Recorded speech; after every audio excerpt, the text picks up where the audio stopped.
부활의 믿음은 왜 중요한 것입니까? 왜 우리는 부활의 믿음을 가져야만 합니까?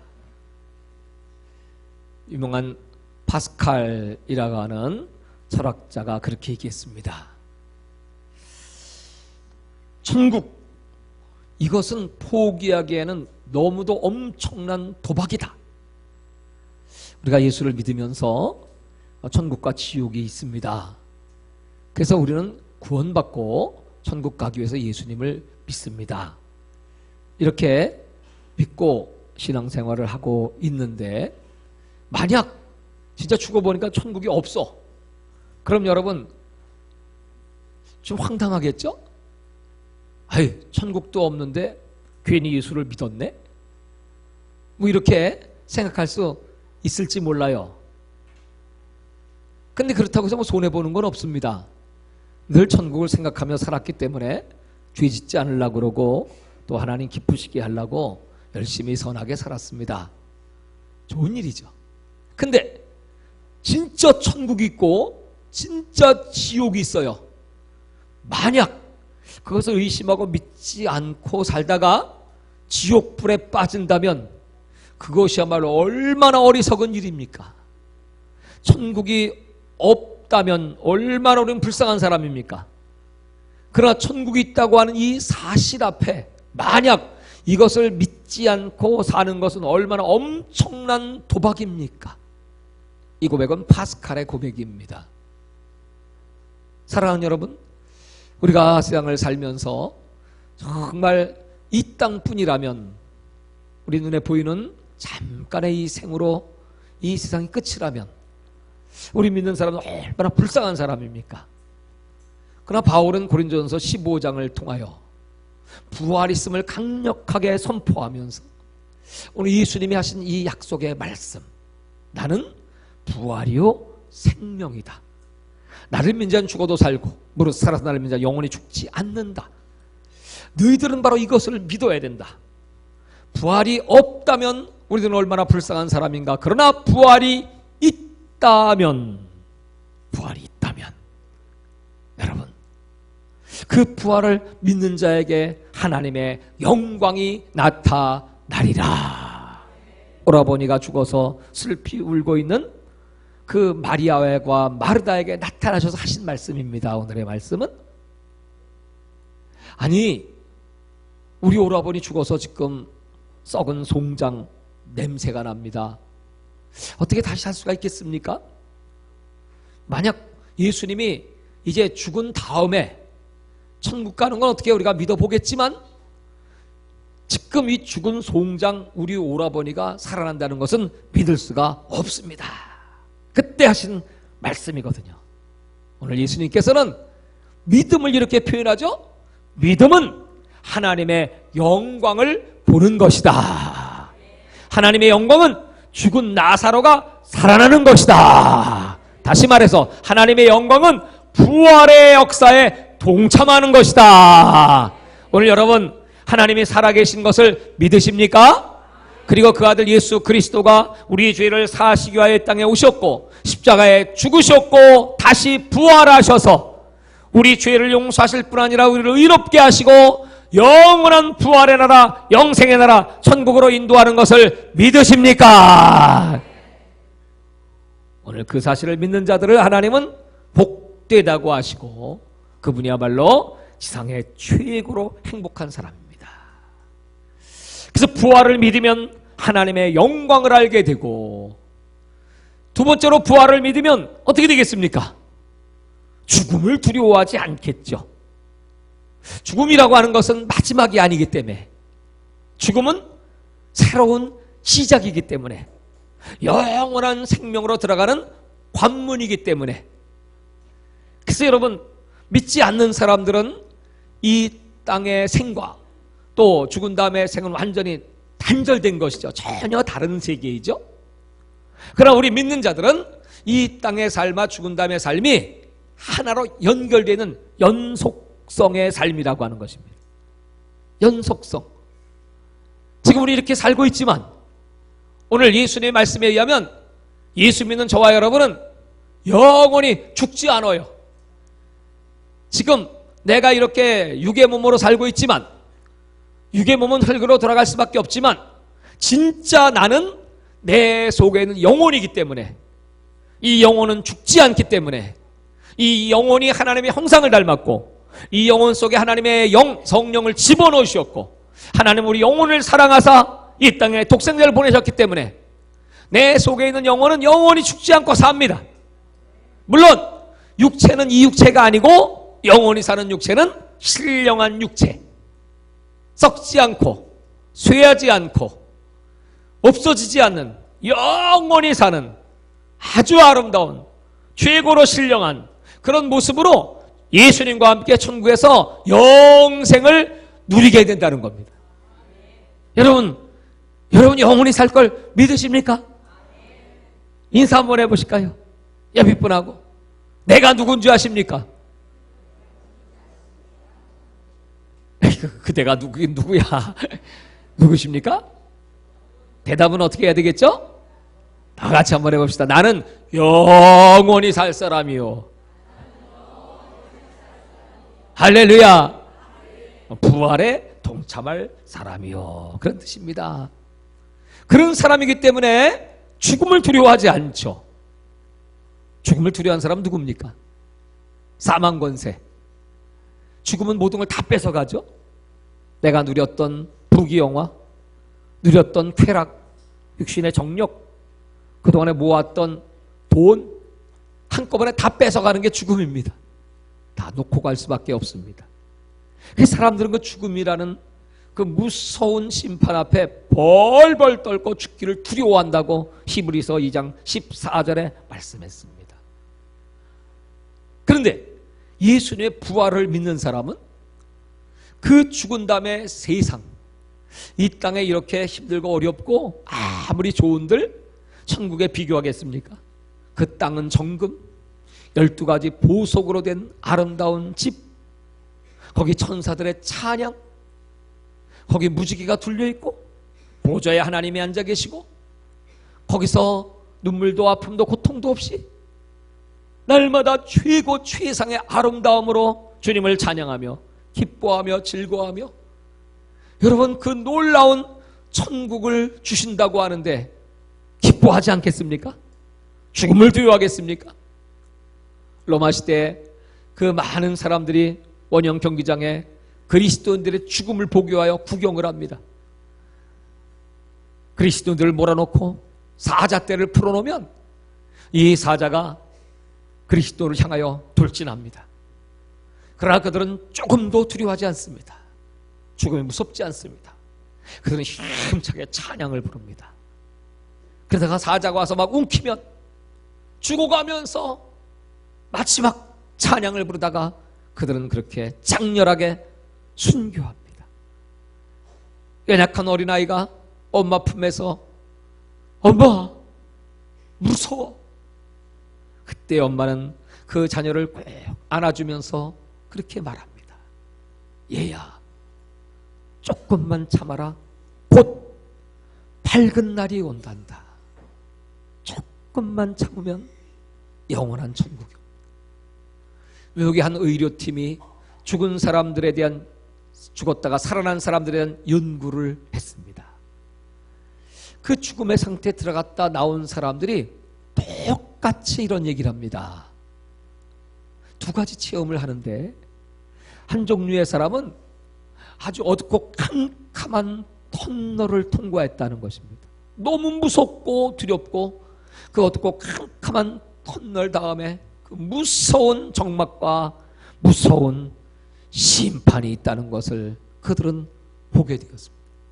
또 한편의 사람들은 너무도 환한 터널, 그 터널을 통과하게 되면 정말 영원한 행복과 기쁨과 생명이 넘치는 그 나라가 있기에 그는 그 길을 가면서 다시는 세상으로 돌아가고 싶지 않다, 그렇게 생각을 하다가 다시 깨어났다고 하는 것입니다. 그 발표를 하면서 분명히 죽은 다음에는 두 길이 있습니다. 하나는 어둡고 무서운 뜨거운 불못으로 가는 터널이 있고, 또 하나는 영원한 행복과 아름다움과 평강과 기쁨 기쁨의 생명의 나라는 밝은 천국이 있습니다. 할렐루야. 성경은 그것을 확실하게 증거해주고 있고, 그 천국을 소유한 사람들은 절대로 죽음을 두려워하지 않습니다. 그들은 담대하게 기쁘고 즐겁게. 히브리서를 기록한 바울은 그들의 모습을 이렇게 묘사했습니다. 제가 히브리서 11장 35절의 말씀을 읽어드리겠어요.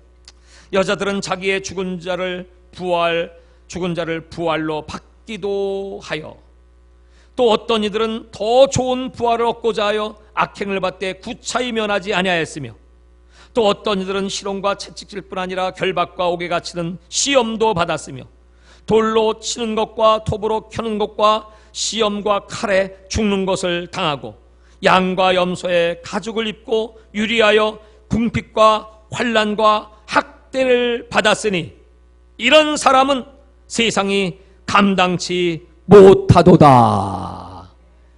이 사람들이 왜 이렇게 시험과 환난과 학대를 받고 칼로 죽임을 당하면서도 낙심치 않고 믿음을 지켰습니까? 더 좋은 부활을 믿었기 때문이다. 할렐루야. 여러분, 부활을 믿으십니까? 세 번째로 우리가 부활을 믿으면 어떻게 될까요? 항상 기뻐할 수가 있죠. 베드로는 사도행전 2장에 부활을 설명하면서 다윗이 믿음의 조상이 될 수 있었던 것은 그가 바로 부활의 신앙을 가졌기 때문입니다. 그 부활의 신앙은 하나님께서 자신을 음부에 버리지 않고 썩지 않고 다시 부활을 시키시는 새로운 역사를 일으켜 주실 것이다. 그래서 그 다윗은 항상 기뻐하고, 하나님이 내 앞에 서 계시고 내 우편에 계시니 내가 기쁘도다, 이렇게 시편 16편에 기록을 했습니다. 그것을 인용하면서 베드로 전서 1장에는 찬송하리로다. 우리 주 예수 그리스도, 그분은 썩지 않고 쇠하지 않은 기업, 부활의 영광을 구하는 자들에게 그 아름다운 기업을 준비하여 주심이요, 그렇게 기록하고 있습니다. 그 초대교인들은 그때까지 예수님이 그렇게 부활하시는 사실을 잘 몰랐습니다. 그러다가 진짜 예수님이 예언하신 대로 제들 앞에 나타나시고, 벽을 뚫고 나타나시고, 의심 많은 도마에게도 나타나시고, 그 부활의 모습을 보면서 너무 놀라며 주님의 약속의 말씀이 하나도 거짓이 없다는 사실 앞에 그들은 그때부터 담대해지기 시작했습니다. 나가서 복음을 증거했습니다. 옥에 갇히기도 합니다. 매맞기도 합니다.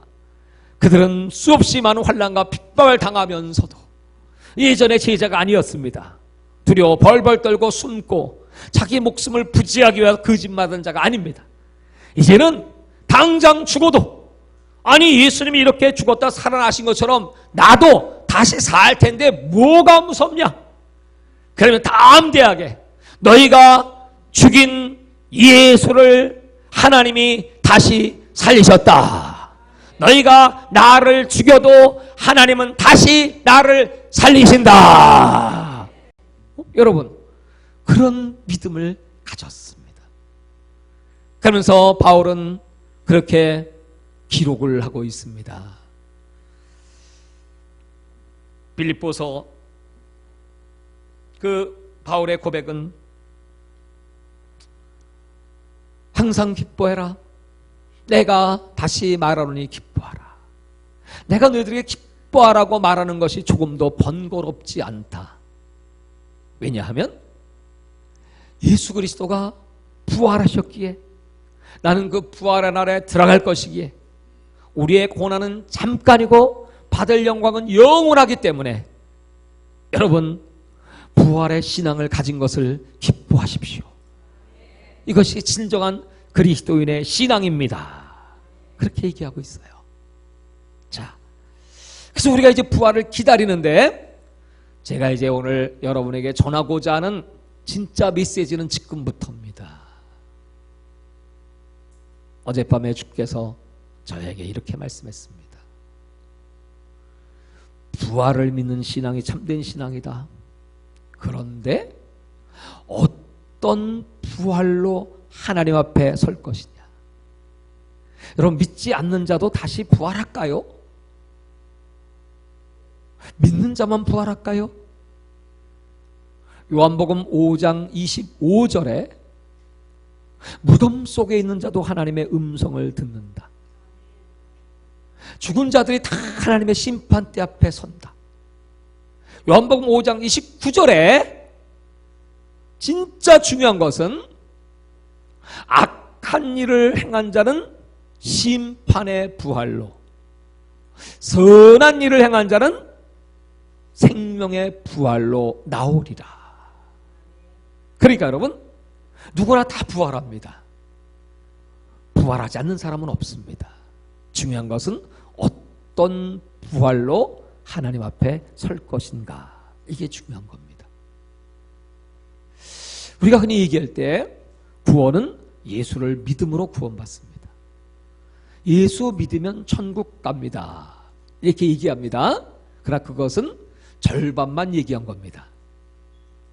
진짜 구원은 그냥 예수 믿고 구원받는 게 아니고, 마가복음 1장 15절에 예수님께서 이렇게 말씀했습니다. 때가 찼고 하나님의 나라가 가까웠으니 회개하고 복음을 믿으라. 여러분, 예수는 그냥 믿는 거 아니고요, 회개하고 믿어야 합니다. 그럼 여러분, 다 회개하셨습니까?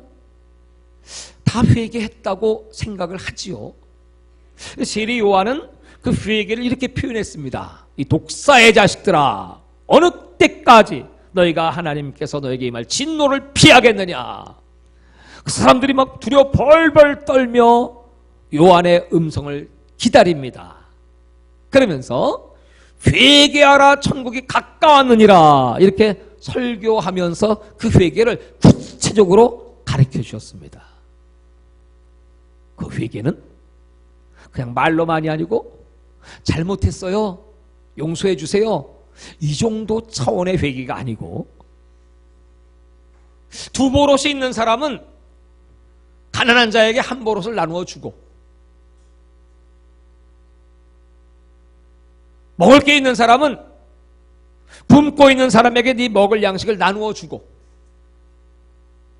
저 군인들, 공무원들, 관직에 있는 사람들은 네가 받는 요를 족하게 생각하고, 사람들 착취하지 말고, 삥땅 뜯지 말고, 부정부패 저지르지 말고,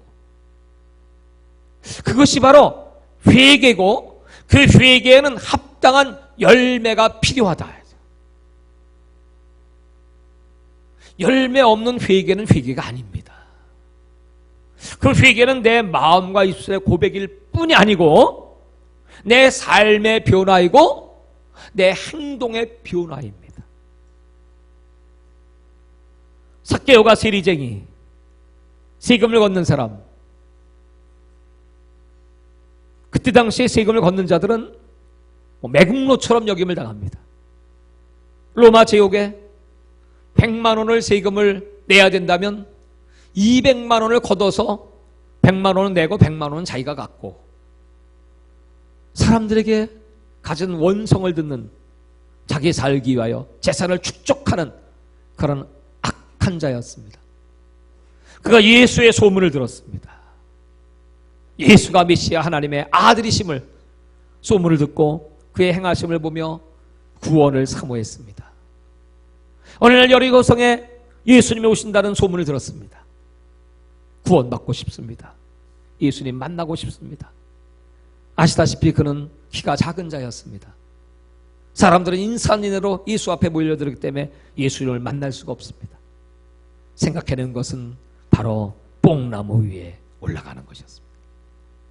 그 나무 꼭대기 위에 올라가서 오시는 예수님을 뚫어지게 바라보고, 그 예수님이 나에게 눈길 한번 주시지 않을까? 그 예수님을 얼굴만이라도 보고 예수의 음성을 듣고 싶다.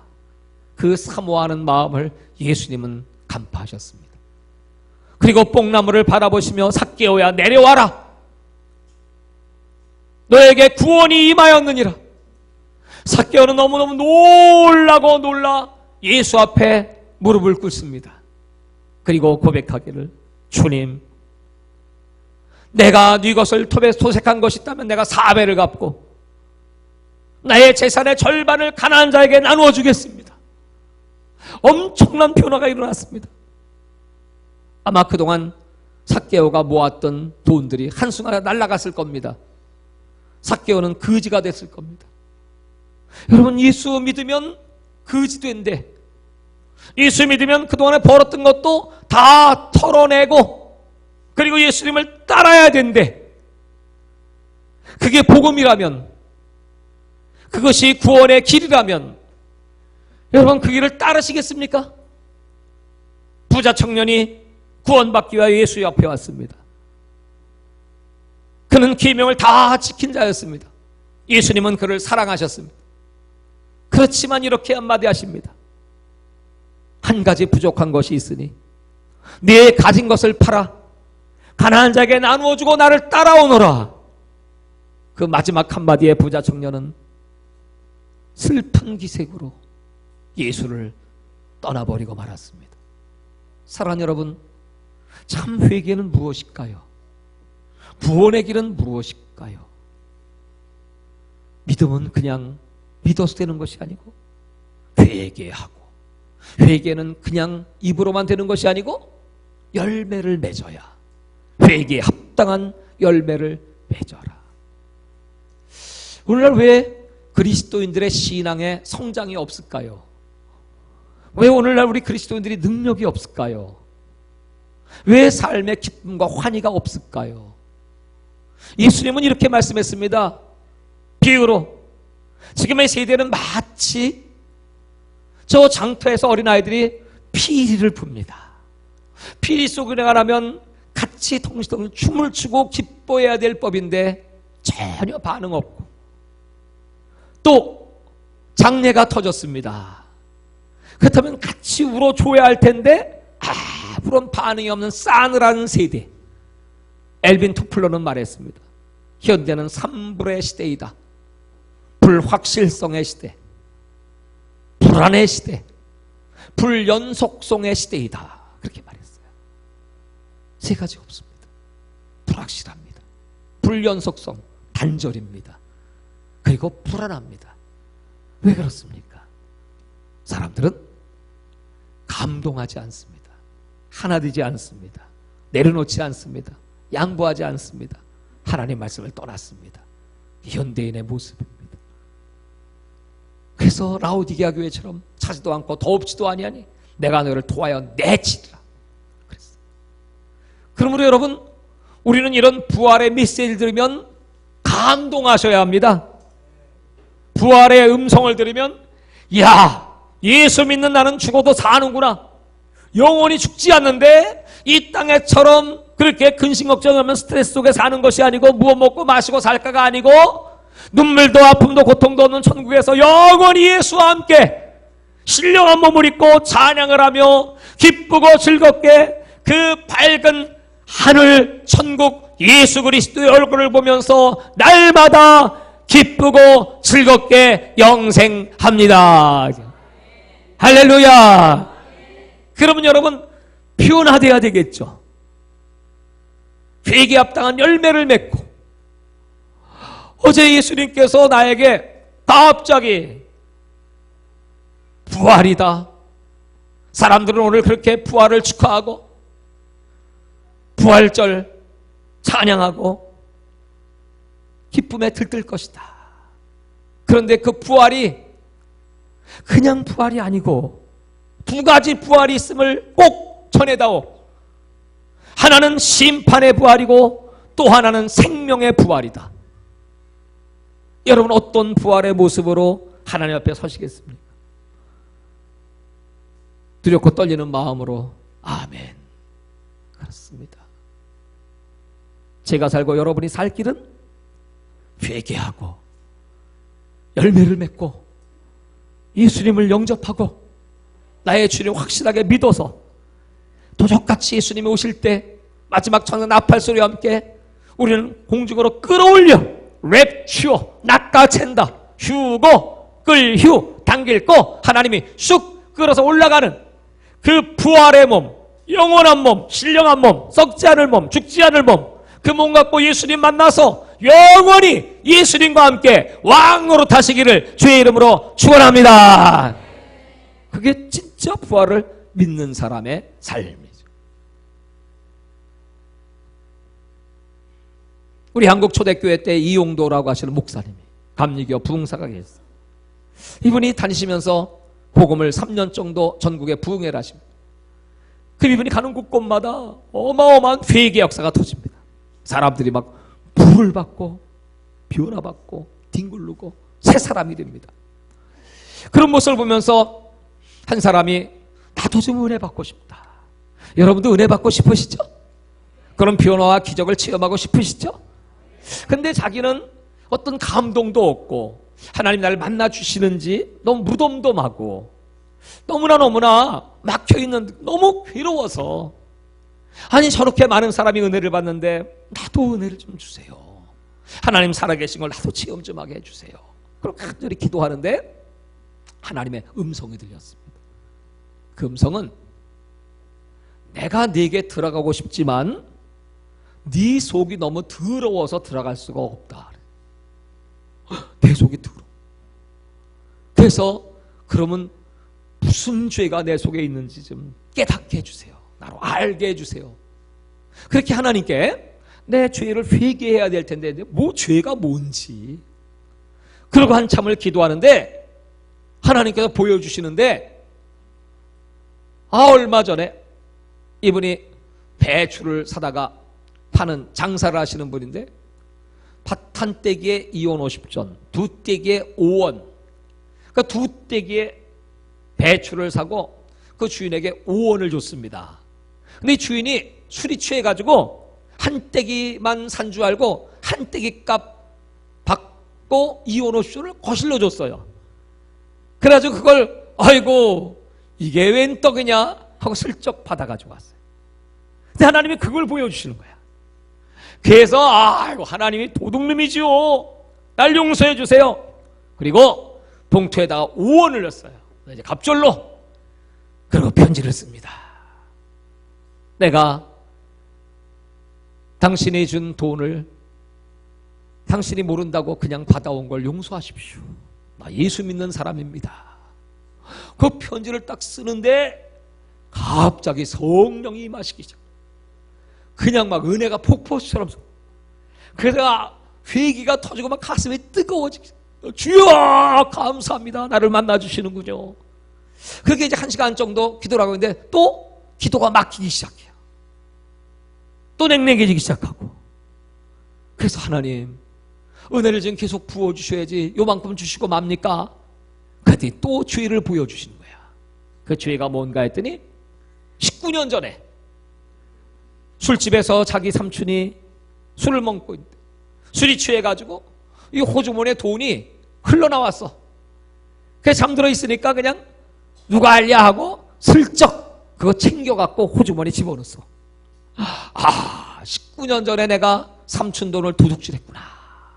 그래가지고 또 회개를 하는 겁니다. 또 이제 봉투를 꺼내가지고 거기다가 삼촌 돈 훔친 거에다가 2배를 더해가지고 집어넣고 하나님 내 죄를 용서해 주세요. 삼촌한테 편지 써. 삼촌 다시는 술 먹지 말고 회개하고 예수 믿고 새 사람 되세요 하고 그렇게 편지를 쓰는데 또 성령이 임하기 시작하면서 막 은혜가 폭포해서 마음이 뜨거워지고 눈물이 막 나고 막 하나님께 막 감사가 터지는 거야. 하나님이 용서하셨구나. 그리고 기도를 하는데 좀 있다가 또 기도가 막히기 시작했어요. 아니 왜 또 기도가 막힐까? 하나님 내가 아직도 회개하지 않은 죄가 무엇이 있습니까? 그랬더니 하나님께서 또 보여주시는데 네가 네 마음속에 네 안에 빨리 죽었으면 좋겠지 그랬지.